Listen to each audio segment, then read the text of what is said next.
Hi folks, and welcome to the very first Fuzzy Coke video. That's Fuzzy Coke with a G, not a CK. Today we're going to be looking at the difference between sex and gender.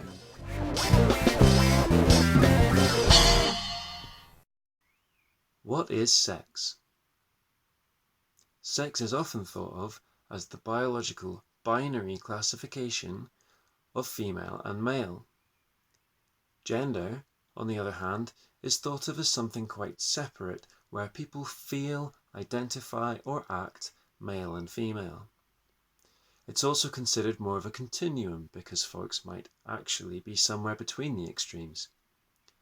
In addition, this is the area in which people might disagree with their biology and go on a journey to become physically as much like their gender identity as possible. There are those who feel that the whole concept of gender is just wrong. Some of them say gender is just a social construct and maybe identify as agender. And others simply feel that the biological binary is the only truth. So what is the truth? Well, let's start with chromosomes. We know that females are XX and males are XY, right? Well, not quite. The WHO website states, and I quote, "Humans are born with 46 chromosomes in 23 pairs. The X and Y chromosomes determine a person's sex. Most women are 46XX and most men are 46XY. Research suggests, however, that in a few births per thousand, some individuals will be born with a single sex chromosome, 45X or 45Y, sex monosomies, and some with 3 or more sex chromosomes, 47XXX, 47XYY, or 47XXY, etc., sex polysomies.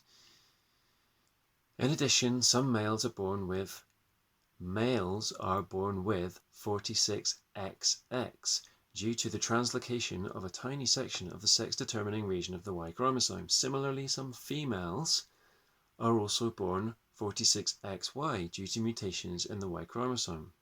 Clearly, there are not only females who are XX and males who are XY, but rather there is a range of chromosome complements, hormone balances, and phenotypic variations that determine sex." Unquote. So essentially what they're saying is that chromosomes are non-binary, and in any case, they're not the whole story. The real determinants of biological sex are genes. And this is a far more complex story, since they determine not only which sex an individual is aiming for, but also how far in that direction an individual will develop. Genes are also very clearly non-binary. Let me pause for just a second to say that sex is polarized. Male and female are very definite destinations. But it's non-binary because there are so many stops on the way and plenty of examples of people who represent these intermediate stages. These are real people who we should be including in society and in law. The result of our genes and development is usually a set of male or female genitals, but here too, this is not always the case.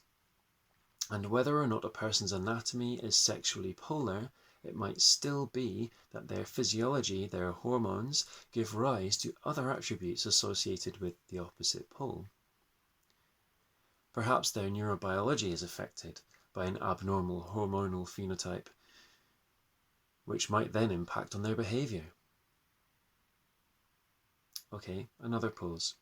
Here I'm talking about innate behaviors, and while many behaviors are learnt, male and female brains do typically develop differently, supporting different strengths and tendencies in the two polarities. Also, notice we've moved seamlessly from the sex portion of our attributes into the gender portion. Other attributes in the gender portion are gender identity, whether a person feels like they're a male or female, somewhere in the middle, or none of it. Sexual identity, since the typical programming is for males to be attracted to females and vice versa, but again, there are people all over this spectrum. Gender expression, how a person expresses themselves through style and behaviour, and this really depends on cultural context. And what gender role, if any, a person occupies, which is also dependent on culture and tradition. Now, I already pointed out that we moved seamlessly from sex to gender. So not only is it biological sex a multifaceted, polarized but non-binary spectrum, actually there's no clear border between biological sex and what we call gender. In fact, both dimensions of this exquisitely complex space are in themselves interdependent multidimensional realities full of rules, but also exceptions, as is so often the case in biology.